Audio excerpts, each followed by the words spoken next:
Welcome back to the Lutheran History Podcast, and today we are welcoming back, after some time, Elisabeth Urtel, who has just reached a major milestone in her academic career, which is the focus of our study today. On her work, her dissertation on the Lutheran Hymnal, just completed. Congratulations on that. Why don't you give us a little update about your life and the work you've been doing since our last episode? Sure. Thanks for having me back, Ben. It's always great to talk about Lutheran hymnody and Lutheran history. Since the last episode, which I think was about 4 years ago, I have now completed my dissertation and now finally done with my PhD program as of getting the dissertation completed a few weeks ago. And I am currently teaching music at Martin Luther College, and I also have private piano and organ studio. I teach about 35 students every week, and then I'm also active as a church musician in the southern Minnesota area. Yeah. So once again, congratulations on finishing that dissertation. I'm kind of envious that you're done. But now you said you don't know what to do anymore, and that's not a problem I have right now. But yeah, Well, you have been all in, that ahead of you now to start thinking about. yeah, I know. It's encouraging though to see people that I've known like you who a few years ahead of me get through the program Mhm. and see it. It's encouraging to know that there's one day there's an end in sight.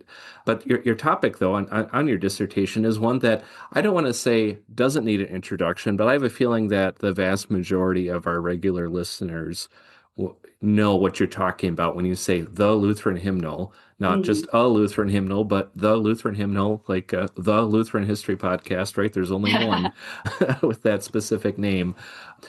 But why don't you tell us a bit about what drew you just to the story of the Lutheran Hymnal, 1941 for the original date of publication? What drew you to this topic for your dissertation?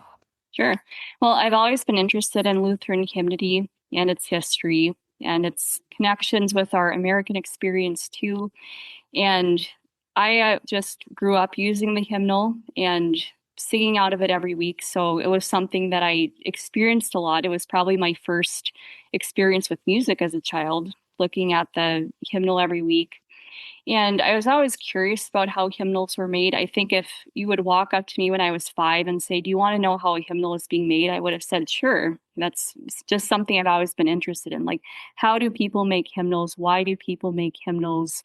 And how does that affect our doctrine and practice too? Because the way that we worship also affects the way that we believe. It has an impact on our doctrine as Lutherans.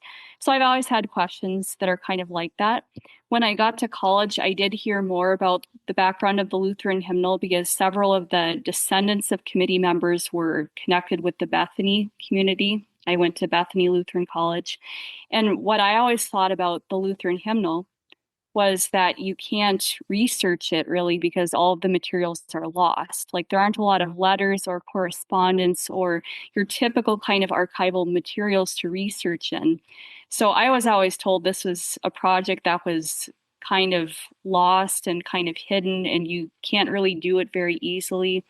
And then years later, I started thinking about different ideas for my dissertation, and a lot of them were more complicated, such as involving a lot of German translation or taking a trip to Germany, which would still be great, by the way, but traveling and then doing a lot of translating and a lot of just original work in primary sources that are further away.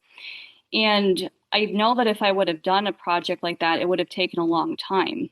I actually had my advisor suggest the topic to me. He said, "Well, why don't you do the Lutheran hymnal? Because no one has done this yet. All of the sources are right there in the archives. And this would be something that's very easy for you to do. You could spend years collecting primary sources and translating things, and that would take you a long time. But if your goal is to just get your PhD done, it's easier to do a project that's closer to home." And I think that that would be my advice for other people getting their PhD. It's just easier to do something that you have access to here versus spending years and years and years collecting the information to do a PhD. Like you can always do that later, but the goal of the PhD is to just find a manageable type of topic that you can complete. So the good news was this is a very good size of project to do. It didn't involve a ton of translation. It had some, but not a ton. And the plan of going to the archives and looking for sources was pretty straightforward.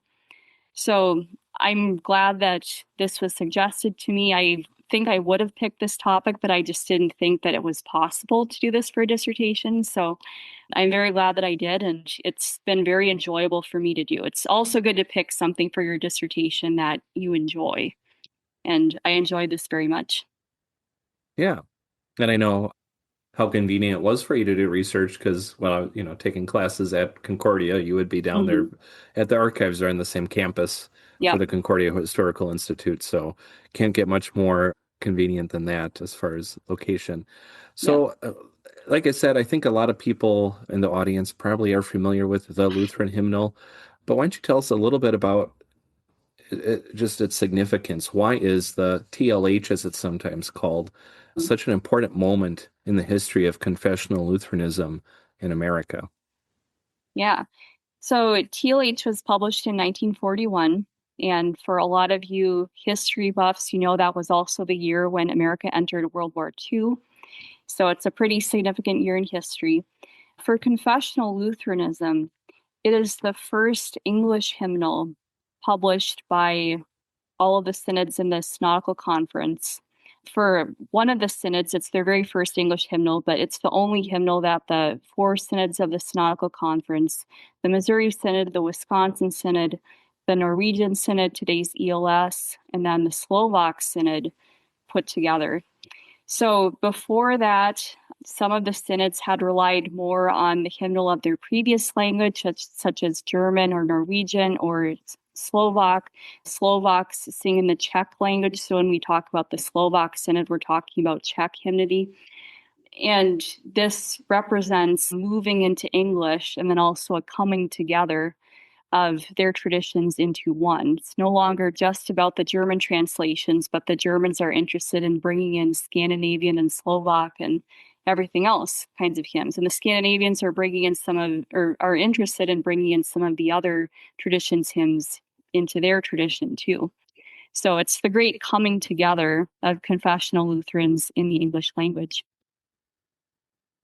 So this is kind of, to use an illustration, the melting pot era, or at least Yep. the idea that, well, we're all kind of going to distill and take the best from each culture, and now, it's still a subculture of America, but the confessional Lutheran culture will now take a blend, and we're not so tied to the original inherited hymnody from our immigration generation or Yeah. generations, you might say. So I guess that's kind of part of the next question, which do you have anything more to say though about just the broader changes happening in American Lutheranism in this kind of first half of the 20th century, just this kind of idea of Americanization and its Mhm. effect on the Synodical Conference? Yeah. So I do talk more in the dissertation in more detail about Americanization and how there are several different theories of Americanization. The Lutherans in Crisis book by David Gustafson brings those up. And like melting pot is one of them. So you're bringing your traditions together to make something new. My sociologist brother actually says that the preferred analogy for the melting pot today is a stew. So you still kind of retain Hmm. something from the old and you're bringing it together to create something new. There are different kind of levels of Americanization where you're retaining something from your old culture, but you're also taking in something from your new culture. So for the rest of Lutheranism in America, Americanization looked different, but it overall had this idea of coming together for the greater good. So some of that had to do with language, where people were gathering themselves under the English language more and more instead of being off with those who spoke German language or whatever language of the country of origin that they had. But for religious reasons, a lot of Lutherans just kind of thought with World War One, we have bigger problems overseas. And it's just silly that we can't just all get together and get along here in America. So we have to, or, it's our duty to come together for the greater good and just put aside our differences. So there are actually a lot of mergers that happened before the Lutheran hymnal started being prepared. So the United Lutheran Church in America, that's in 1918, I believe, And the American Lutheran Church, that is in 1930. And then the other one is the Norwegian merger that happens in 1917, so a year before the ULCA. And each of those three mergers, so the moderate Lutherans and the liberal Lutherans and the Norwegian Lutherans, they all come together over a hymnal. There's a hymnal that's either produced like right before the merger, or in the case of the ALC, they have a hymnal that comes out in 1930, and that's also the same year that they merged too. So hymnals bring people together. And I think that even after the Lutheran hymnal happens, that continues to happen with other hymnals. It brings people together, it brings traditions together. And that's the spirit that's going on in the other Lutheran church bodies outside the Synodical Conference before the Lutheran hymnal gets made. Yeah. Well, there's another merger too with Wisconsin and Minnesota, Michigan in Oh, 1917. yeah. But I think they had already were using, at least Minnesota was very closely connected with the Wisconsin Synod. They were already sharing publications. So uh, Mm-hmm. maybe that's sometimes the publications come first, and that's the groundwork for Yep. unity. But yeah, yeah. So just kind of this theme of unifying. Yeah, I think in the 19th century, it was almost assumed each state would have its own synod. At least that's how the East Coast had kind of organized Mm-hmm. themselves. But then you get the railroad and the telegraph and then the telephone, and suddenly, well, we Yeah, it don't need doesn't matter anymore. yeah, like we could be united in doctrine. We don't need kind of this. We can have a district if we want for geographic things, but we can be more coordinated. So that's kind of the Americanization too, is the regionalism in Mm-hmm. the country is disappearing, Yeah. or at least being downplayed as a major part. Yeah. Yeah. So, and I think your point about World War One's interesting too. So you look at the Synodical Conference, you mentioned, of course, the Norwegians and the Slovaks, but the two larger synods, Wisconsin after its Mm-hmm. merger and Missouri, are both, you know, almost 100% in their background German synods. Mm-hmm. So they Yeah. kind of have maybe a bigger reason why they would want to move together with an English emphasis Mm-hmm. in that context as well. Yeah. So yeah, I guess that leads me to ask about just English in general. Do you think that move to English represented for the Synodical Conference a loss or a gain or a bit of both? Stay with us. We'll be right back. If you're a podcast host or someone wanting to be interviewed on podcasts as a guest, visit podmatch.com. Podmatch automatically connects ideal podcast guests and hosts together for interviews. We always say it works just like a dating app, but instead of connecting you for dates, it connects you for podcast interviews. Podmatch has connected over 85,000 guests and hosts together for interviews that listeners love, all while saving you countless hours of administrative work through built-in automations. If you're ready to level up your podcast interviews on either side of the mic, start today by visiting podmatch.com. It's hard to really say it's either a loss or a gain. I would say it's a bit of both. They're trying for it not to be too much of a loss. They're hoping that it is more of a gain with translations, etc., being produced, but it's the jury is still out on that one, I think. So I think earlier on it was more of a loss. Like they were trying to move into English and they were trying to get things translated, and people weren't really sure if it was possible to move into English and to continue doing confessional Lutheranism really well. And so that was a concern. But I think by the point where they're starting to talk about moving into English, and Theodor Gribner and the Lutheran Witness and the other periodicals of the time saying it's now time for our church body to move into English, I think by that point during World War I, they're more ready to do that. So the gain part of it, I think that they have more at their fingertips for translations, especially for hymns. More books are being translated and more hymns are being translated, and they have better tools to do ministry in English than they had further in the past. So I think it is maybe a little bit more of a gain by that point, and definitely today as we're still translating resources for Lutherans, it just keeps on getting better and better. So we have the best of both worlds. We have the English language materials, then we also have so much that's being translated from the German and other languages, and it's great to have both. Yeah. And I guess the same question could be asked about just the internet age. Is it a gain or a loss or both? The pros and cons to Mhm. that. But at least in my research now, I'm looking at older sources. Hey, it's kind of convenient. I can look at 16th, 17th, 18th century materials from my Mhm. desk at home and pull Yeah. that stuff up. So I think we just have a broader access now to the stuff that we used to have in the past too. So, but the TLH and the Americanization process for the Synodical Conference, Mhm. I think you mentioned in your dissertation and in your presentation, like for example, I'm more familiar with the Wisconsin Synod, but they had at least two English hymnals, right? A book of hymns, and I forgot the name of the other one. Church In the hymnal for Lutheran services. There you go, you're the Yep. expert. Yeah.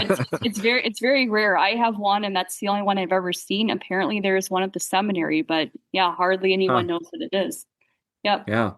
And I'm trying to think, my church I serve at right now, we have six different congregations merged together over time. So we actually have a nice library, and not to get off track here, but we have Ohio Synod stuff, Missouri Synod Mhm. stuff, stuff Wow. straight from Germany. Yeah, it's a hodgepodge up here.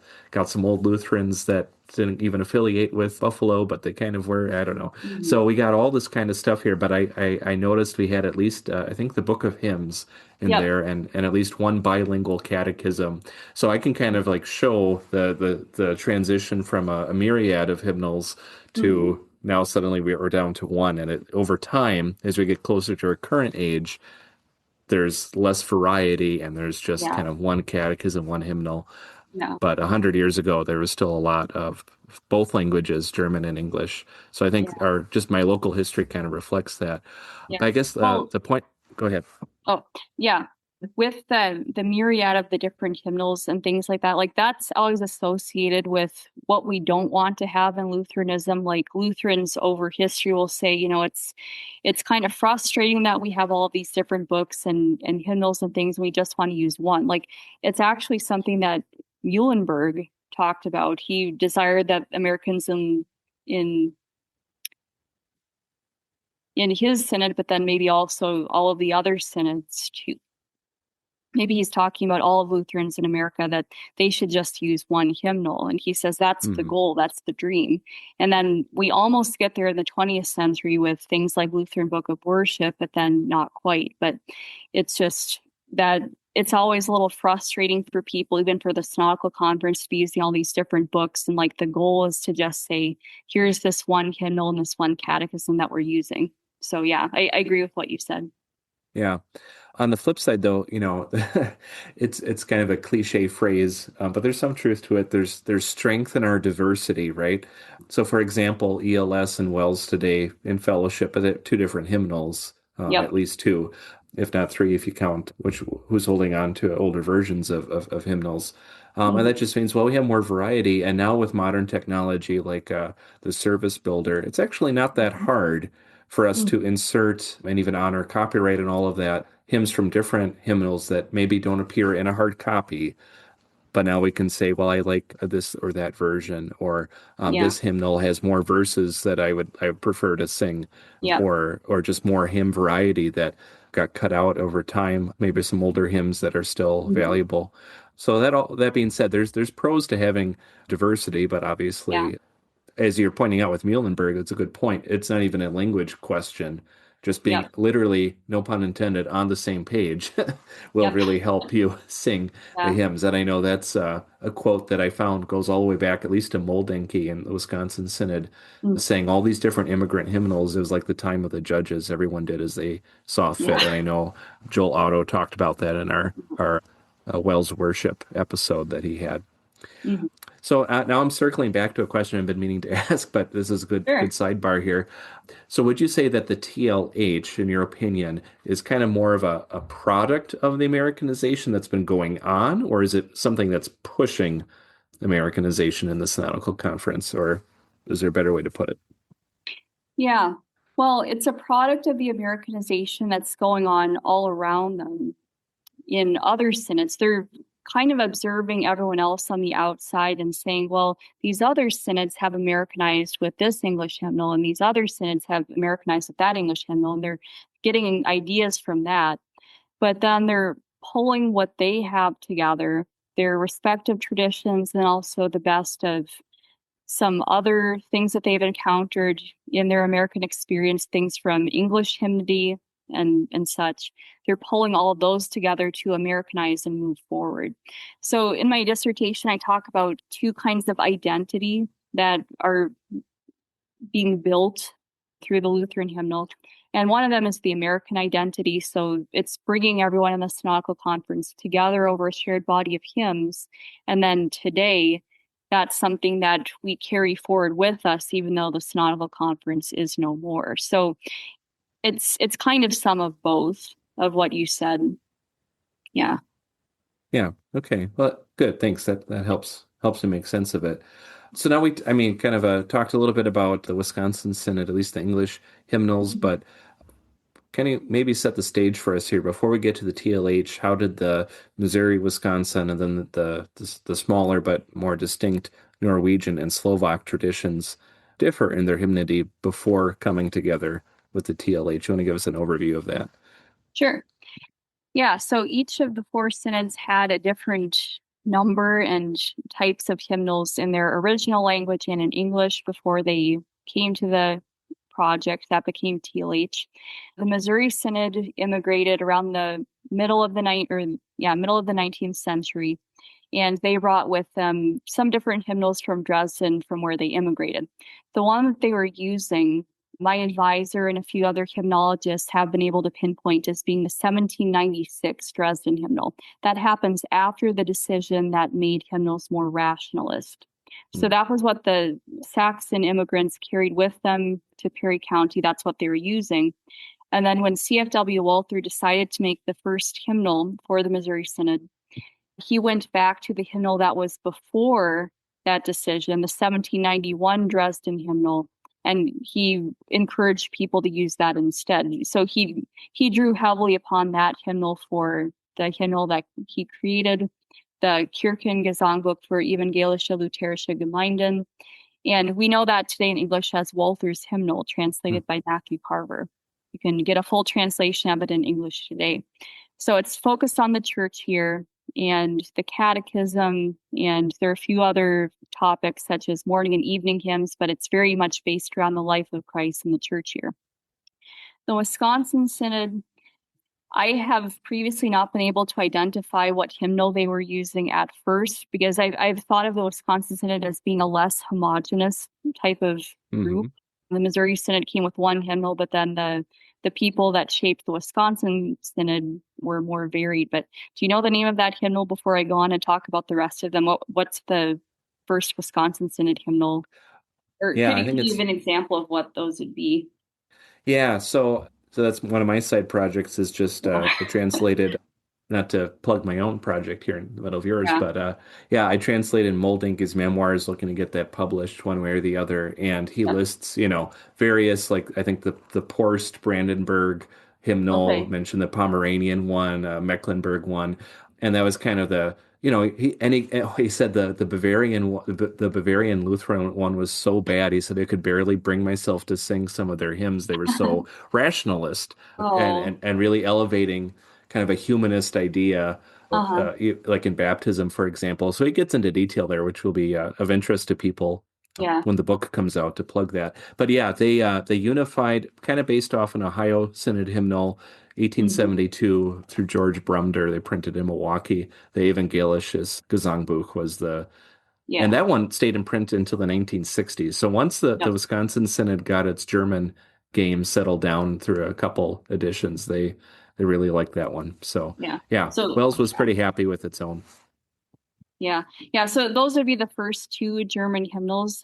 Matthew Carver actually told me that the Evangelische Lutherisches Gesangbuch which was published by Georg Brumder in Milwaukee, he said that it was based on the Deutsches Gesangbuch by the Pennsylvania Ministerium. If you're saying Ohio Synod, I'm kind of wondering if there's some crossover. It could be some of each, possibly. You're the expert, so I think maybe I think that's correct. I think maybe they looked at the Ohio Synod agenda or something. So I'm going off memory here. So we'll take your word for it. Yeah. So, and again, I haven't looked at this and personally compared all of those, but Matthew Carver thought so when he compared the two, and I just said, well, I'll take your word for it. But the Deutsches Gesangbuch came out in 1869, and so the date for the ELG, I say, is either kind of like 1869, I guess, if you're going by one edition, or 1872. I guess I've normally said 1872. And then you're right, that stays in print. There are a couple of other editions that have different front and back matter. And then churches, I think in the Milwaukee area, begin introducing English services in the early 1900s. So there is a need for some English hymnals. I think that they borrowed a little bit from the Missouri Synod's English hymnal. And, oh, by the way, the Missouri Synod English hymnal, that's the Evangelical Lutheran Hymn Book. That's published by the English Synod. And then when the English Synod is adopted into the Missouri Synod as a district, then they give that manuscript to the Missouri Synod and it becomes their English hymnal. So that's the other hymnal that the Missouri Synod has published. So there's some evidence that the Wisconsin Synod was also using that at first. And then they do publish a hymnal, a very small book, 115 hymns, called A Church Hymnal for Lutheran Services. And this book does not have a date on the title page. So some people say 1910, some people say 1911. It has 115 hymns, and 103 of them are things that you can also find in the Evangelical Lutheran Hymn Book, the ELHB. So I'm guessing that this was not a big project of original translation work or anything. I think they were taking the best of collections sort of from other English hymnals and just saying, here's something to get us started. The other 12 or so, I think, might be from the Missouri's Sunday school hymnal. Possibly, I'd have to check. So there is a small English hymnal. Then a few years later, around 1917, though some people say earlier, Book of Hymns comes out. And it's not clearly mentioned in any synod reports what year it was or that a committee got together or anything. We know there were a couple of editors who made it their personal project, sort of, but it wasn't like the synod organized a committee and then there's all of this original translation work and things being done. So they're just expanding the previous book a little bit. Again, a lot of the translations in Book of Hymns are things that you could identify as being sourced from other Lutheran hymnals of the time, more from the Evangelical Lutheran Hymn Book or from other hymnals too. There may be some original translations, but that's about 320 hymns, and it does come in a Trune edition. And then after TLH starts, then Book of Hymns is discontinued. They're going to move forward with the next one. The Norwegian Synod brings over their Norwegian language hymnals to America. They use what the Church of Norway has as their official hymnal by Magnus Landstad. We call it the Landstad hymnal. It's published in the late 1800s. And they're just using those hymnals from Norway for a while. And finally, when the three Norwegian church bodies, the Norwegian Synod, the Haugian Synod, and the United Norwegian Lutheran Church get together, they get together and make the Lutheran Hymnary. And we in the ELS call it the TLHY to distinguish it from TLH, but that's what we normally call it. And the Lutheran Hymnary is actually a lot of original translation work. So there's original Scandinavian translations, Danish and Norwegian. Kingdom of Denmark and Norway was one kingdom for a while, so it's this blend of Danish and Norwegian hymns that we have. And then a few Swedish hymns, a lot of English and American hymns, a lot of German translations, and then the traditional Norwegian liturgical rite that we call the Bugenhagen service because Johannes Bugenhagen put it together. So that is large Trune edition hymnal. It is very much an original piece of research, but it was also made by 3 different synods and a ton of researchers and published by Augsburg Fortress. So it's a pretty big project. The last one is the Slovak Synod, and they are actually a little bit bigger than the Norwegian Synod at this time. The Norwegian Synod was about 9,000 members when TLH started being made. The Slovak Synod was more like 21,000-ish. So I would say the ELS today is closer to that number. So the Slovak Synod just had their Slovak hymnal, and there's only one Slovak hymnal that was used, just a lot of different editions of it. There's a student at the University of Wittenberg from Slovakia named Georg Tranovsky, And he goes to study in Wittenberg, and he comes back, and he is both the Martin Luther and the Paul Gerhardt of Czech hymnody. He translates a lot of Luther's German hymns into Czech, and then he also writes several original Czech translations, and his hymnal comes out in 1636, the Zitara Sanctorum, the Lyre of the Saints. And we usually call it by the Latinization of his name, the Trinasius, and that's what the Slovak Synod members refer to it as, the Trinasius. That's their old Slovak Synod hymnal. So that is about 1,050 hymns, 1,100 hymns. There were different editions printed depending on kind of where in Eastern Europe it was, that were of different lengths. It was added to, it's not just all 17th century hymnody, but the American Slovak Synod made their own edition that was just the good Slovak Synod hymns that they wanted to use. So not all of the rationalist stuff, not all the pietist stuff, but the good stuff. And their English needs were more limited because they were about a generation behind the Germans and the Norwegians. They were more like second generation Americans, and then all of the others were third generation Americans. So they were just borrowing from the Missouri Synod's English hymnal, I think, if they had any English needs, which were sort of few and far between. So making an English hymnal with the Synodical Conference for them, more so than the other three synods, was just a very big leap into English for them. So they're all at different stages with their hymnal making, but they've all made a few hymnals and kind of dabbled in the English language a little bit, done some translation work, and now this is the first big step. Yeah, that's interesting. I didn't pick up on that before, that this was they're going along with it, but the Slovaks have less of a need for this English hymnal project. Yeah. Well, okay, so now we have a bit of got the breakdown of the synods involved and their hymn history. Now, could you tell us a bit about some of the key figures who were involved in producing the TLH? I would expect representing, right, at least these four synods coming together. Yeah. So there are a few different members. The personnel changed over the course of 12 years because several members actually passed away, and then several members just said that they were getting too busy. And so there was a little bit of a personnel change over those years. But there were a few people that started out in the project and then stayed there all the way through. So the big name to know is William Gustav Polak. He is the chairman of the hymnal committee, and he's also one of the people that gets it started. He's an American history professor at Concordia Seminary, and he's also a hymnologist. He teaches the hymnology course at the seminary too.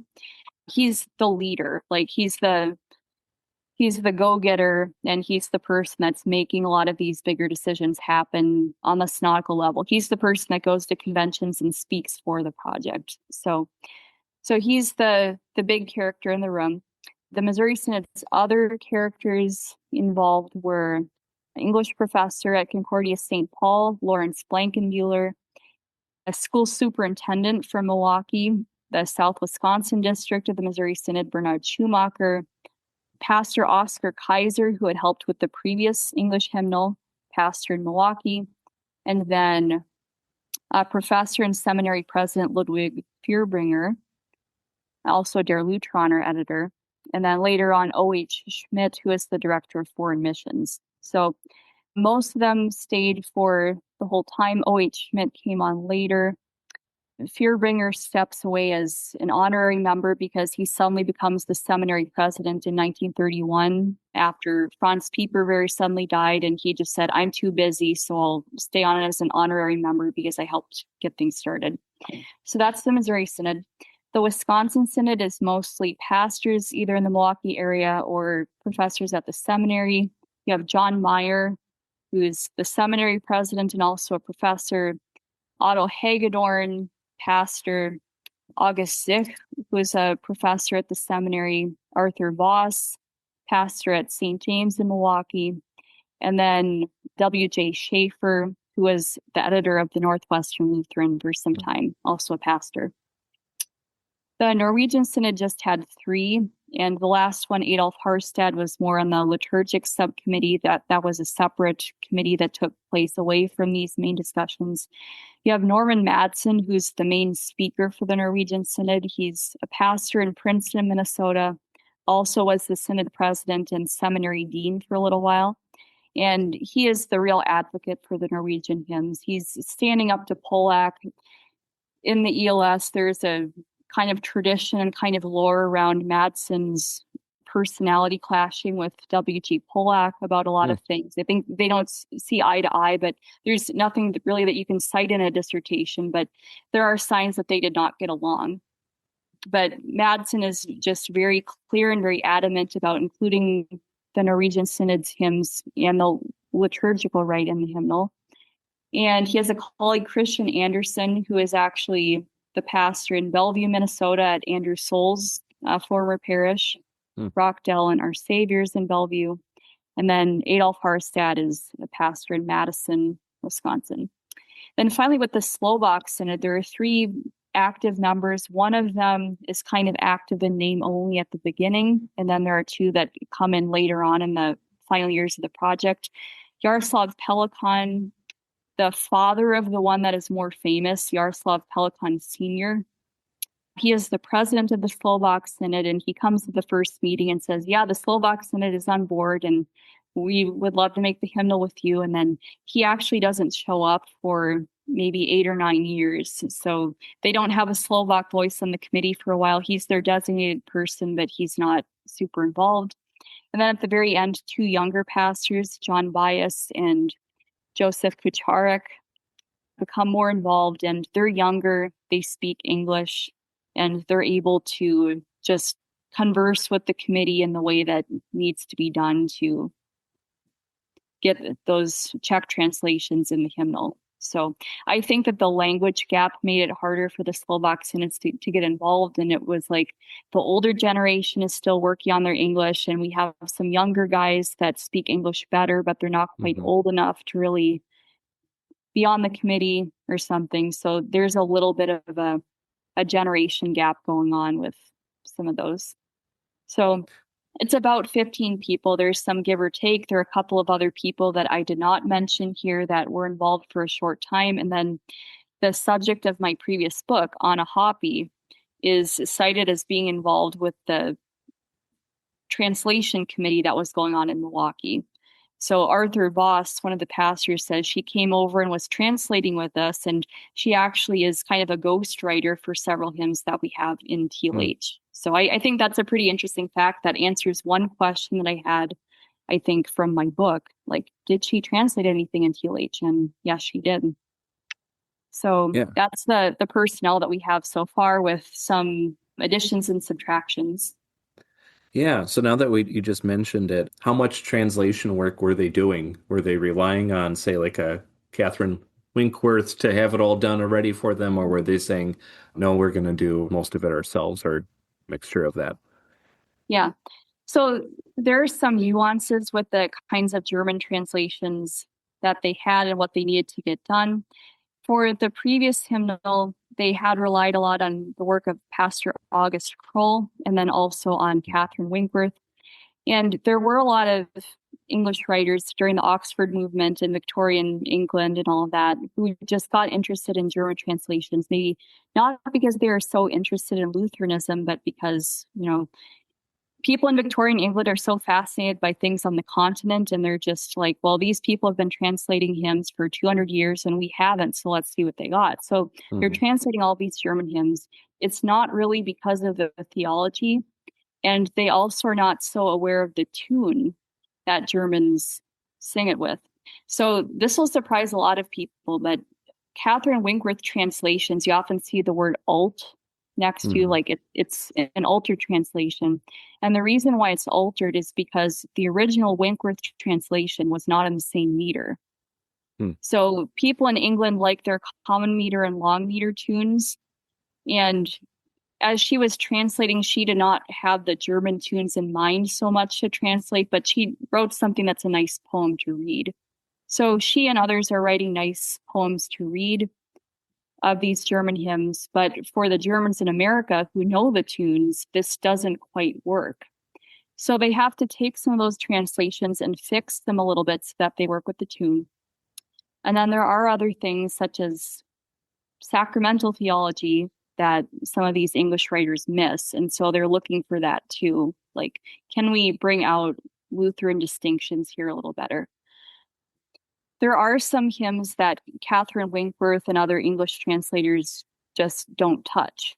There are plenty of other hymns from Walther's hymnal that are important to the Missouri Synod and the Wisconsin Synod, but there aren't any Victorian England translations of them. So the committee identifies some of those, like I come, O Savior, to thy table is one of them. So Catherine Winkworth didn't translate that, but that's in Walther's hymnal. So they said we should translate this, and the committee does a composite translation. So there's some of that. Some of them, they say we can't find an existing translation that's going to work for us. So we are going to just make our own, sometimes combining translations from committee members, sometimes just assigning it to a committee member just to do. And they're also pulling some German translations from other hymnals.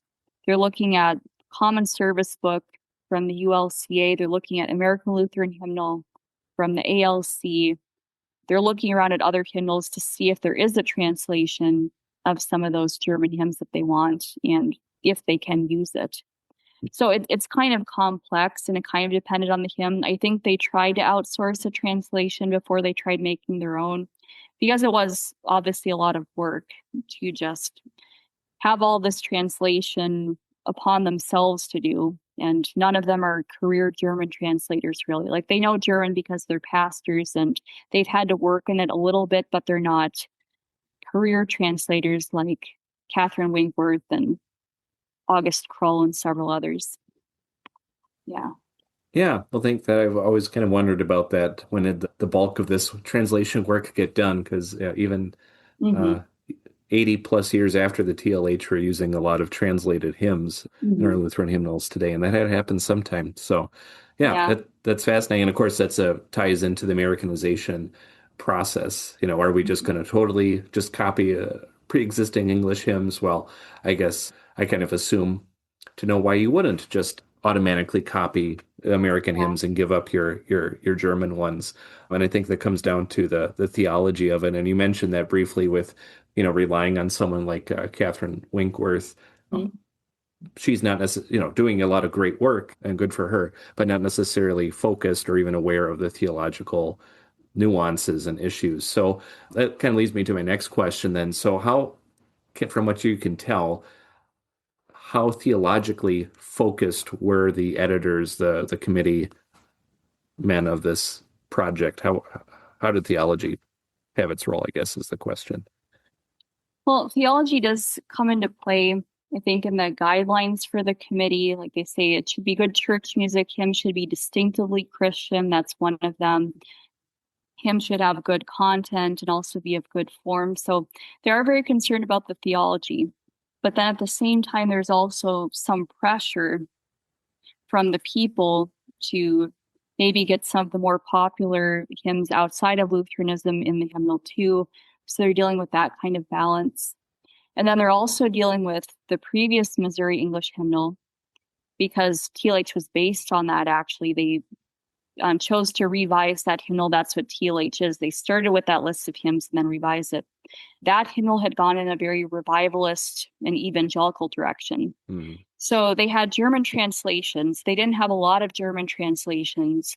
And then when they were looking for more filler, I mean, it's not nice to call it filler, but let's face it, some of it kind of was. When they were looking for additional English text to just fill up the topics in the hymnal, they went for what was in a lot of the evangelical revival types of settings, like the Moody and Sankey revivals had certain hymn books, and they were looking at that, what was popular. But by the time TLH came around, they knew that wasn't the only kind of English hymnody out there. They could go for stuff from the Oxford movement and from hymns ancient and modern and the English hymnal, and that's all very good, well-written stuff. And it's not theologically on the fringe, really. So I would say they're more conscious and about bringing Lutheranism towards the Catholic Christian Church and its confession of faith, looking at the ancient church and bringing some of that in, looking at the good English hymns, bringing some of that in, but then also being very careful, does it match up to Lutheran theology too? So definitely more of a theological focus, but there are some different factors that come into play, such as, is this going to be doable for us? Or, how do we serve the current needs of people in our respective synods as well? Yeah. So with that being said, they're working together. It's again kind of the bowl of stew or whatever I heard salad bowl growing up too, and the melting Something pot, like that. whatever food. Why does it have to be food too? I wonder. But yeah, Yeah. They always like food analogies. That's how it yeah. goes. Well, and I'm getting hungry now just talking about it. But yeah, so mixing these things together, Yep. part of this Americanization process. Can you get any insights, and maybe even is it spelled out? Do they see their work as preserving the Lutheran tradition, and I'm using that word intentionally, the tradition, or adapting the tradition and just moving forward? Or I'm guessing it's probably a bit of both. Yeah. Well, what do you mean by Lutheran tradition, first of all? Like, what are you getting at Yeah. with that word? It's very Well, loaded. yeah, well, kind of it's the sense of the preserving a Lutheran hymns as like a mark of culture, right?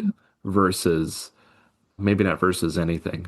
Mm-hmm. But just like are we here just to make sure that we're Lutheran in the English era of the Synodical Conference, where we could maybe assume it was going to be Lutheran in the German? Is that kind of what they're aiming at, or is it a more broader focus?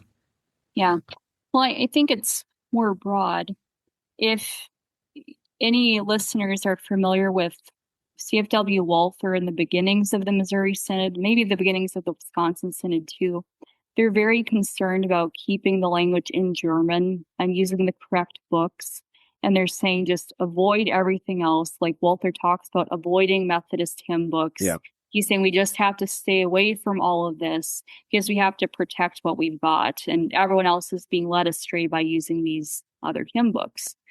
And that had to do with the point that they were at in their Americanization. Like, yeah, they have to lay some ground rules. Like, I used to work in a library, and like we had a no eating in the library rule. So I say it's kind of like that. Like, it's not that it's wrong. It's just if you have the rule, then, it helps preserve the library better overall, something kind of like that. So you have to lay a ground rule somewhere so that it just overall minimizes the amount of stuff going on that you have to control or something. So if they just said, no, it's a free for all, we can use whatever we want, then you have to look at every single situation and weigh in on it. So it was like laying a ground rule for them. It wasn't that it was necessarily wrong to use English hymns, but they set some rules about it.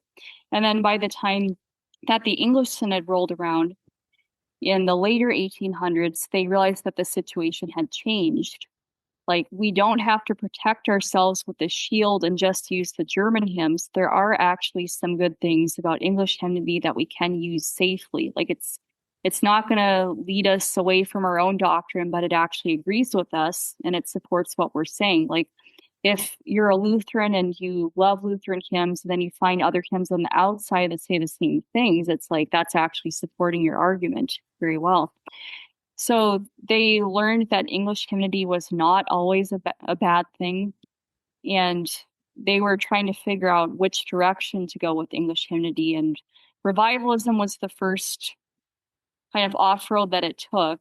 And then they realized that that was not so great of a choice. Then they said, well, there's the hymnody of the Oxford movement, the Anglican church that's been developing. And then they bring things back and go more in that direction. Yeah. Well, good. I think that gives us a good feel of the project, what it hoped to accomplish, and what it produced.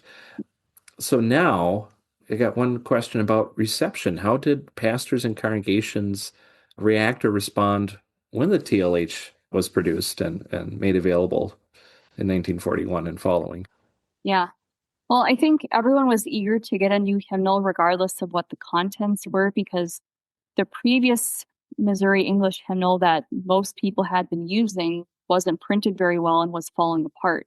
So you get a lot of requests in the Lutheran Witness and the Northwestern Lutheran saying, we're using the older hymnal, it's falling apart, we're looking for new hymnals, please send some our direction. And, they don't have a lot to go around. So people are just eager to have any new hymnal. And just years before it's published, people want to hear news about it and just know that it's coming out soon. So today it's a little different because when we have a new hymnal coming out, then people are more reticent about it and like, oh, what's going to be in the new hymnal? But here they're very eager to see it and see what's in it just years in advance of its publication. So it's received very well for that reason. People are very eager to have a hymnal that's a little better in terms of content and better English translations and just better English hymns overall. With the translations in the previous hymnal, it was kind of clear that something was to be desired. And so they made the hymnal speak better English. And then people were also introduced to other hymns that they might not have known had they just stayed with their German English tradition from before. So overall, the reception was pretty positive. The Wisconsin Synod and Norwegian Synod are about the same thing. They both compliment it. They say there's a good variety of hymns in the hymnal. They question the size a little bit because most people before this had been using a little word edition, like it's about the size of your pocket or something. People would carry their word editions back and forth to church, and that was a tradition. Also, just giving people their own word edition, it was a traditional gift. And TLH was only going to be published as a tune edition. So it was a little different because they did this without any field testing, just said, we've been using really small hymnals. Now we're going to use a really big hymnal, a 6x9 hymnal that has all the tunes in it. And that was different. So John Meyer actually says, well, so what are people going to do about carrying their hymnal back and forth? Like now people leave their hymnals in church in the pews and you don't take it home and like write in it and read through it for your devotions maybe as much. Or some people might not even have their own hymnal. It's something that you have at your church and then maybe also in your home. So he's saying this tradition of having your personal hymnal is going to change, and it did a little bit because of the tune edition of the hymnal. The Slovaks are very excited to get the hymnal, even though they only have 6 hymns of their own that they contributed. It's 660 hymns. They only contributed 6, probably because they got into the project later, but they're very excited. They say, well, we have a lot of these German hymns in our Slovak hymnals, so we know a lot of these Lutheran Gerhard hymns. This is great. And we have all of these English hymns that we already kind of know from using Missouri's English hymnal. And they're very complimentary about it, and they're saying this will help us move into English. The only synod that doesn't say anything is the Norwegian synod. They don't give TLH a review.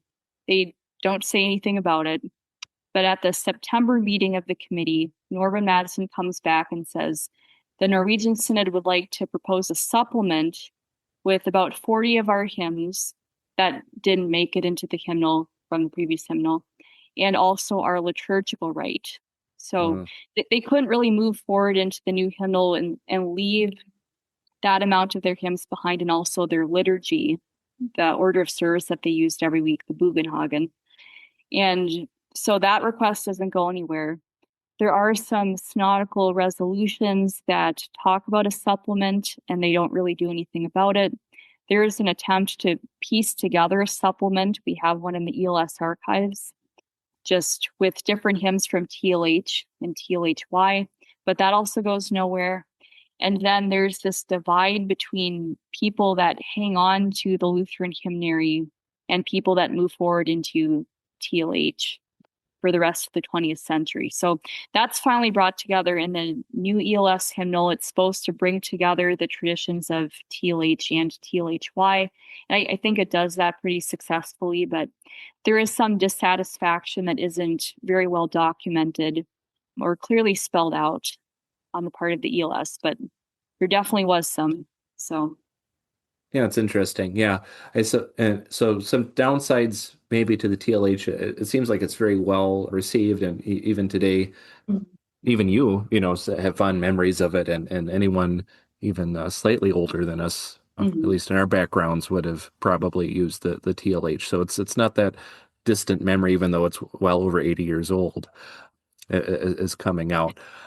All that being said, I have a little anecdotal evidence of how it was received around here. One of the churches I mentioned, their pastor was very faithful at writing, not, I think it was bi-monthly or maybe less newsletter. And he wrote articles in German and in English. It was a bilingual congregation, but he was Hmm.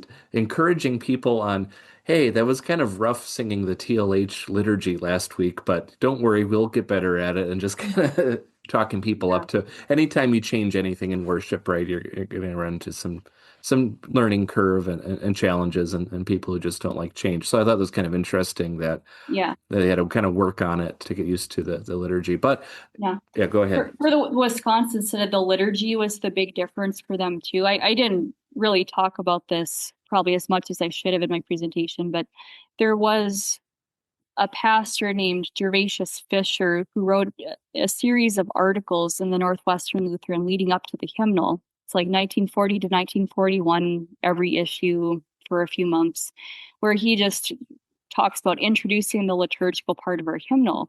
And he goes through each part of the common service and he says, here's why we do each of these things. This is why using the liturgy is important, because Book of Hymns has a liturgy or an order of service. It's a little different. And then the previous hymnals do not so much. So I think that some of the Wisconsin Synod churches might not have regularly used a liturgy, and TLH would be kind of encouraging them to do that more. So that was Mhm. the big new thing for them to introduce. Yeah. Yeah, that'd be something I'd like to look into more because I did I translated from the German agenda for the Wells 175th. We had a special Sunday for it. Mhm. So I pulled out so the agenda has liturgy in it, and Mhm.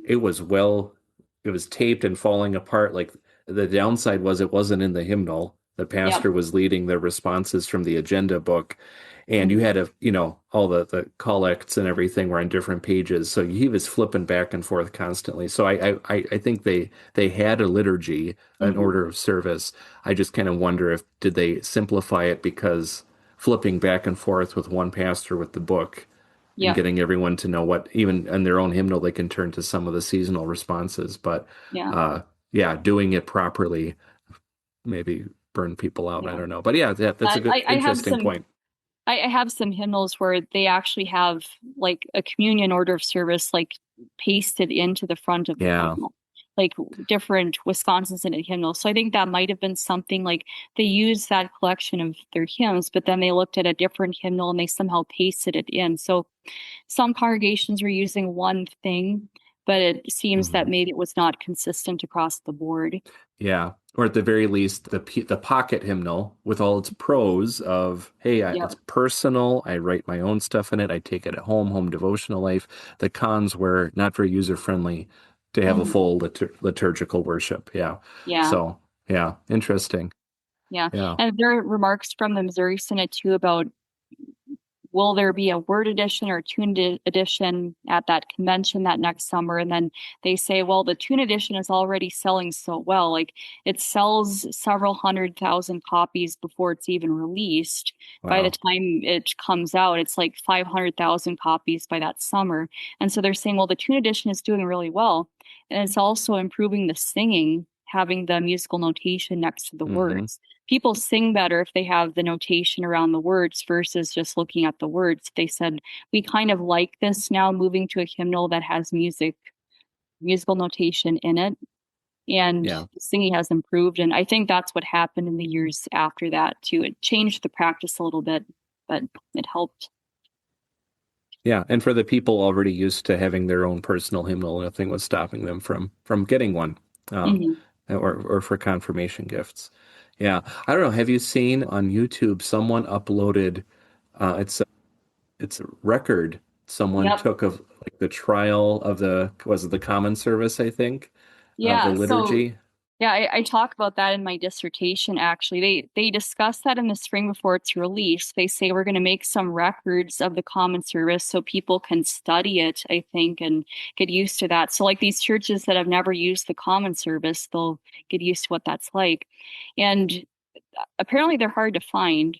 I've asked CPH about it. I don't know if they have one, but we have someone that's uploaded a video to YouTube this whole service. It's like 40 minutes long. So Yeah. Bullock is actually the liturgist. So it's very Yeah, I cool to saw hear that. him talking and like leading the service and all of that. And then you hear how they kind of intended for the common service to be played.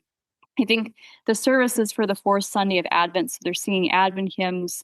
It's Hmm. for a communion service. So they do the communion liturgy and all of that, but then they don't have like a sermon or a distribution time or something in there. So it's Yeah. everything else. But yeah, it's very interesting to listen to that. And I think about how I play that service myself, and like I use the same organ registrations and things. So yeah, Yeah, it's a it's step back into time for some people too. And yeah, I'll try to link that in the episode description for people yeah, if they please want do. to check it It's out. great to listen to. Yeah. Yeah, and authentic, and that's the voice of kind of the, as you said, the head guy, the Hmm. chairman. I don't know if that was his title of the TLH. Yeah. That's him speaking, Yeah. Pollack. So yeah, that's special also. It's also kind of interesting because there is like an option for chanting in the way that some things in TLH are worded. They'll say the Hmm. pastor shall say or chant or something like that. Hmm. And what's interesting is that Pollack speaks the whole service. But Hmm. then like they do something like they have the choir chant the introit. So the reason for that is the agenda came out a few years later, and then it had all the chant written out, but they're in TLH in the front matter, they didn't include all of the music for the chanting. So there's kind of a lapse there. But it's just kind of interesting that you'll hear him speaking the whole service, but then there also is a chanted form of the common service that people come to use later too. Yeah, yeah, it's all fascinating. So Yep. I guess kind of as we work towards our conclusion now, just personally, did this whole project change the way you thought about Lutheran worship in general? Yeah, I mean, I don't think I'll ever look at a hymnal the same way again after doing all of this. I mean, when I see the names and I see the dates and things, and I have looked at a lot of the original copies of some of the translations and texts used in TLH, it just reminds you that there are people behind the hymns that you sing. It's not really just all about the text, it's also that this is a Christian at some point in time that's making their own confession of faith.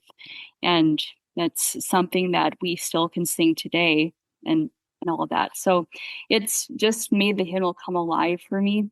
For changing how I think about Lutheran worship, I don't know if it really changed it a whole lot, but it just has reinforced the idea for me that our hymns as Lutherans are all about teaching and proclaiming the faith. It's not just about sacrificing praise to God or about making the service like more pretty with music or things. It's also about teaching and confessing your faith to those around you. And when you go to church and sing hymns, it's also you teaching yourself and those around you the whole counsel of God. So that's part of the goals of what the committee set out to do. And they talk about the motto of the hymnal a little bit about singing a new song to the Lord. And that's really the message of proclaiming the gospel. So they themselves identify with that idea that the hymnal is about the proclamation of the gospel in song. So it's, I think, reinforced some of the ideas that I've already had. And it's just has made me appreciate our wonderful Lutheran hymnody all the more. Oh, excellent. Yeah. So I guess finally then, any direction you think others could take this on Lutheran hymnody, or anything you want to say about kind of where you're at personally, with, any projects or direction before we close out today? Sure. Well, with this project, I'm going to be taking a rest from doing any major projects, I guess, after this, but I would like to get this published. Hopefully, a lot of people have expressed interest in seeing this as a book, something that they can read, so I'll look into doing that. I have some other ideas for projects that have to do with the Lutheran hymnal, and we'll see how those play out.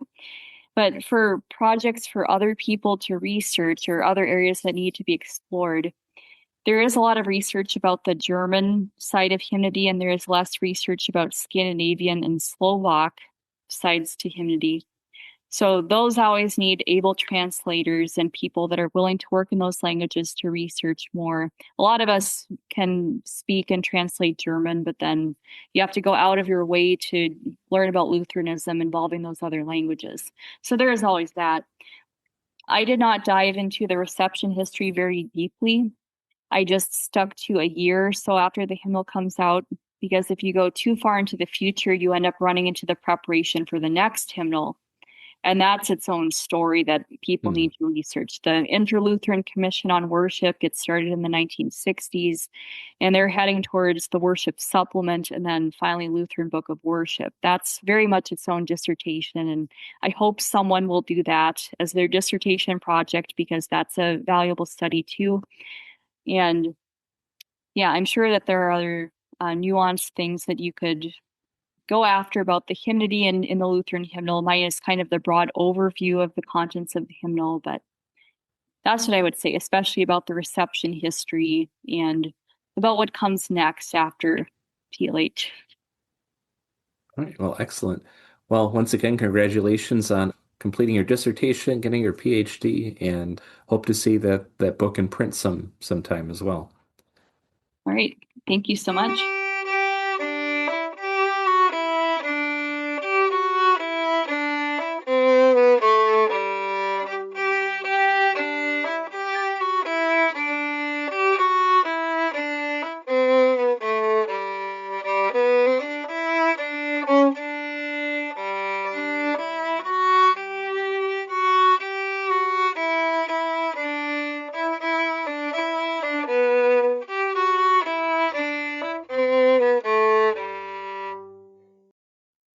This podcast has been made possible in part by regular contributions from Brian Heyer, Brandon and Sarah Gierach, MJ Hinman, Noah and Abby Broyles, Steve Zank, Rosa, Scott Henrich, Jeremy Correll, Deborah Hilger, and Mikhail Langer. If you'd like to become a regular contributor to the Lutheran History Podcast, you can do so directly on our Buzzsprout website or through Patreon.